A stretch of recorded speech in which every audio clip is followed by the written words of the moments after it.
Every piece of tech you use, every building you walk into, they all start out as just rough, useless rock.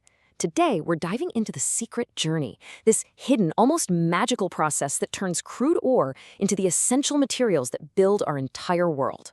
Let's get right into it. It sounds like the start of a good riddle, doesn't it?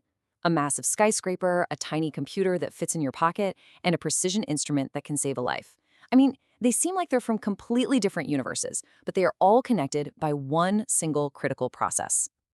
And that process is refining. It's the secret sauce.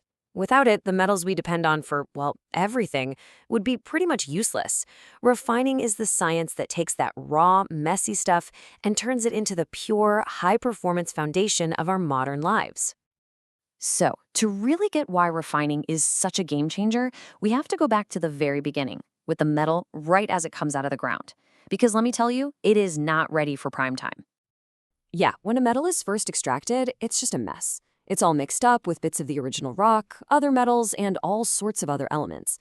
And in this raw state, it's usually brittle, it's weak, it can't conduct electricity well, it's just not the material we need it to be, not even close.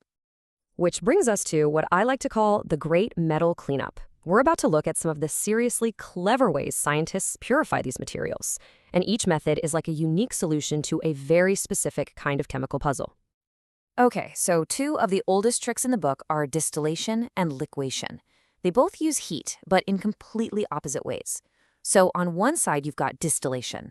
This is for metals with low boiling points, like zinc. You basically crank up the heat until the metal turns into a gas, leaving all the solid gunk behind. Then you just collect that pure vapor and cool it back down into a super pure liquid. And on the other side, there's liquation. This is for stuff with low melting points, like tin. You just gently heat the crude metal on a slope. The pure tin melts and trickles away, leaving the impurities that need more heat to melt right where they are. Simple, but effective. But what happens when heat just isn't enough? Well, that's when we get into some really clever chemistry. Think of electrolytic refining as an atomic sorting machine. You take a big rod of your impure metal, that's the anode, and a thin starter strip of pure metal, the cathode. You stick them both in the special chemical bath, you zap it with electricity, and something really cool starts to happen.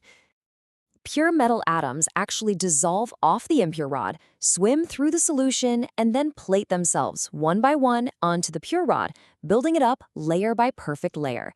And the junk, all the leftover impurities that aren't as reactive, they just fall to the bottom of the tank as this wonderfully named stuff, anode mud.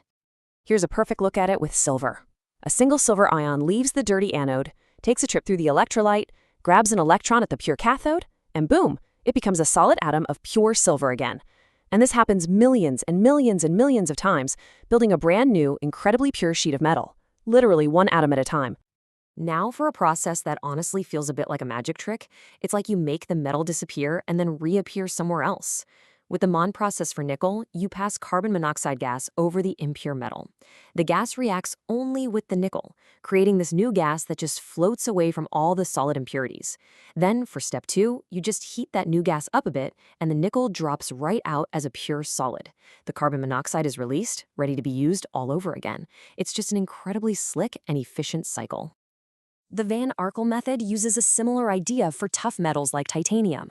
First, you react the impure metal with iodine to create a vapor, separating it from the junk. Then, and get this, you pass that vapor over a tungsten filament heated to an insane 1800 Kelvin. That's incredibly hot. The vapor instantly breaks down, leaving a layer of ultra-pure titanium right on the filament. All right, now for the highest of the high tech, the method we use when we need almost perfect purity. It's called zone refining, and it's all based on a really simple but powerful principle. Impurities would much rather be dissolved in a liquid than be trapped in a solid crystal. They're lazy like that. So picture a tiny furnace slowly moving along a rod of metal. It creates this small molten zone. As that little melted zone travels, all the impurities dissolve into it and get dragged along for the ride. It's like a squeegee for atoms, pushing all the dirt to one end of the rod.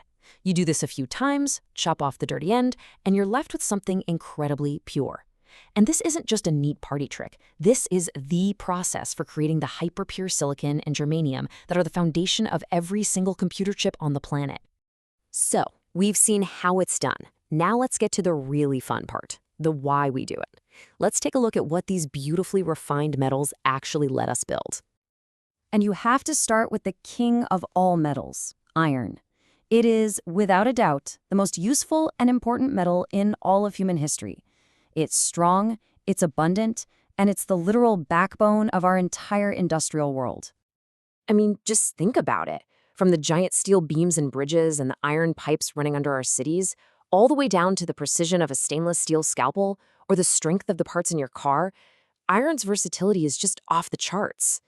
Next up, the most abundant metal in the Earth's crust, aluminum. Its superpowers? It's incredibly lightweight, it's a great conductor of heat and electricity, and it has this amazing built-in resistance to corrosion. We see it everywhere, from the aluminum foil in our kitchen to the massive overhead cables carrying our power, but its most critical role is in the sky. When we mix it with other elements, we create alloys that are both super strong and light, which is the secret ingredient that makes modern airplanes possible. Now for a metal with some seriously deep roots in our history, copper. This was one of the very first metals humanity ever mastered. It was so transformative that its alloy with tin literally gave an entire period of history its name, the Bronze Age. Today, its #1 superpower is conductivity. Copper is pretty much the circulatory system of our modern world. It's the wiring inside our walls that powers our lives and the pipes that bring us clean water. Zinc might not have the star power of iron or gold, but our world would literally rust away without it. Its job is to be the great protector, the unsung bodyguard for other metals that are a little more vulnerable.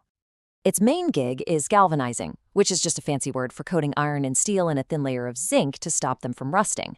It's also a key part of brass, an alloy that's great against corrosion, and you'll find its compounds in everything from paint and sunscreen to batteries.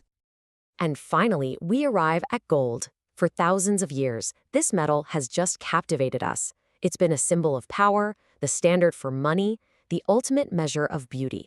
But its real importance today goes way beyond just being pretty. Of course, we know it in jewelry and coins, but gold is also a high-tech superstar. It's used to coat electrical connectors because it never, ever corrodes.